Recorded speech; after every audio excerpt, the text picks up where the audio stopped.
नमस्कार, मी सुनंदास रेसिपी मराठीमध्ये तुमचं मनापासून स्वागत करते। तर आज आपण मकर संक्रांती स्पेशल अगदी खुसखुशीत पाकातले तिळाचे लाडू करणार आहोत। बरेच जणांच्या पाक बनवताना चुका होतात आणि लाडू बनल्यानंतर ते कडक होतात, म्हणूनच मी तुम्हाला ह्या व्हिडिओमध्ये पाक बनवत असताना काही महत्त्वाच्या टिप्स सांगणार आहे, जेणेकरून तुमचे तिळाचे लाडू संपेपर्यंत खुसखुशीत राहतील। चला तर मग पटकन बनवायला सुरुवात करूया। तर सर्वात आधी मी तुम्हाला तीळ गुळाचे लाडू बनवण्यासाठी वजनी आणि प्रमाण दोघीही सांगून देते। तर त्यासाठी इथे मी बरोबर 1 वाटी तीळ घेतले आणि वजनी प्रमाणे म्हणाल तर पावशेर आहे, म्हणजे 250 ग्रॅम आहे आणि हे घरचेच तीळ आहे। त्याच सोबत इथे मी 1 वाटी गूळ घेतलाय आणि गूळ असा बारीक कापून घेतलाय पातळ। आता इथे एक गोष्ट लक्षात ठेवा, आपण 1 वाटी तीळ घेतले तर 1च वाटी गूळ घ्यायचा आहे। जर तुम्हाला इथे जास्त लाडू बनवायचे असतील तर तुम्ही 2 वाट्या तीळ आणि 2च वाट्या गूळ घ्या। नंतर इथे मी छोटी अर्धी वाटी शेंगदाणे घेतले। शेंगदाणे ऑप्शनल आहे, आवडत असेल तर घाला, नाही घातले तरी चालेल। आणि आपल्याला लाडूसाठी 1 चमचा साजूक तूप लागेल। आता आपल्याला तीळ आणि शेंगदाणे भाजून घ्यायचे, तर त्यासाठी इथे मी मंद आचेवरती कढई गरम करायला ठेवली। कढई गरम झाली की आपण यामध्ये तीळ घालून घेऊयात। आता आपण मंद आचेवरती खरपूस असे तीळ भाजून घेऊयात। आपल्याला तीळ भाजायला कमीत कमी 3 ते 4 मिनिटं लागणार आहे आणि याला जास्त वेळ लागत नाही भाजायला। आपल्याला आता तिळाला सतत हलवत सारखं भाजत राहायचंय, म्हणजे आपले तीळ सगळीकडनं सारखे भाजले जातात। साधारण 3 मिनिटांनंतर तुम्ही इथे बघू शकता तीळ असे तडतडायला लागले आणि टम्म फुगलेत, म्हणजेच आपले तीळ इथे छान भाजले गेलेत। तीळ भाजून झाले की आपण एका ताटामध्ये काढून घेऊया आणि लगेच आपण आता शेंगदाणेही तसेच भाजून घेऊयात। शेंगदाणेही आपल्याला एकदम खरपूस भाजून घ्यायचेत आणि गॅस इथे कमीच ठेवायचा आहे। 2 ते 3 मिनिटांमध्ये शेंगदाणे छान खरपूस भाजून झाले। आता लगेच आपण काढून घेऊयात।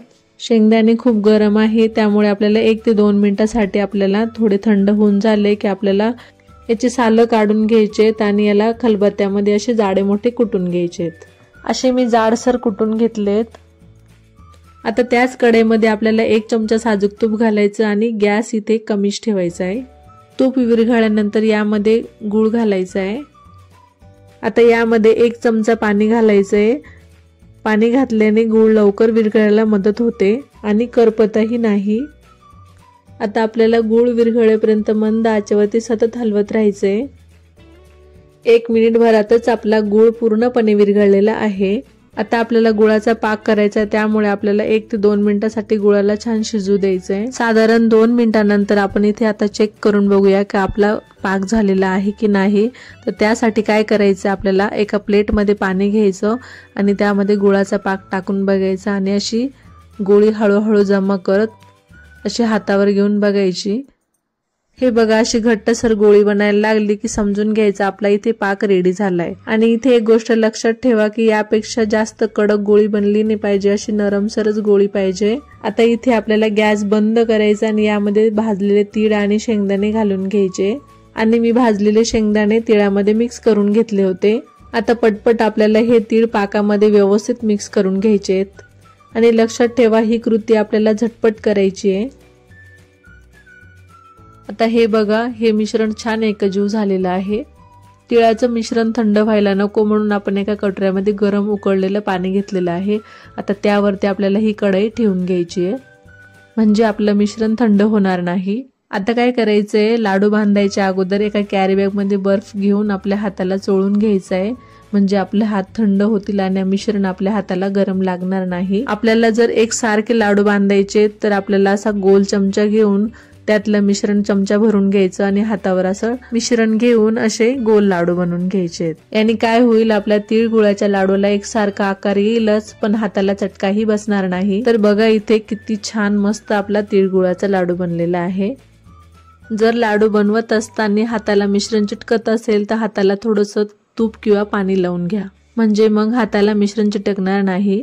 तर अशाच पद्धतीने आपण सर्व तीळ गुळाचे लाडू बनवून घेऊयात। तर इथे मी सर्व लाडू बनवून घेतलेत। तर तुम्ही इथे बघू शकता आपले तीळ गुळाचे लाडू किती मस्त दिसतायत। इथे माझे पावशेर तिळामध्ये बरोबर इथे 30 ते 32 लाडू झालेले आहे। यातला एक लाडू मी तुम्हाला इथे तोडून पण दाखवते। तर तुम्ही इथे बघू शकता अगदी खुसखुशीत लाडू झालेले आहेत, अगदी सहज तुटतायत। तर अशा पद्धतीने आज आपण संक्रांती स्पेशल तीळ गुळाचे लाडू बनवले। तर तुम्ही हे लाडू घरी नक्की करून बघा। व्हिडिओ आवडला असेल तर लाईक आणि सबस्क्राईब करायला विसरू नका।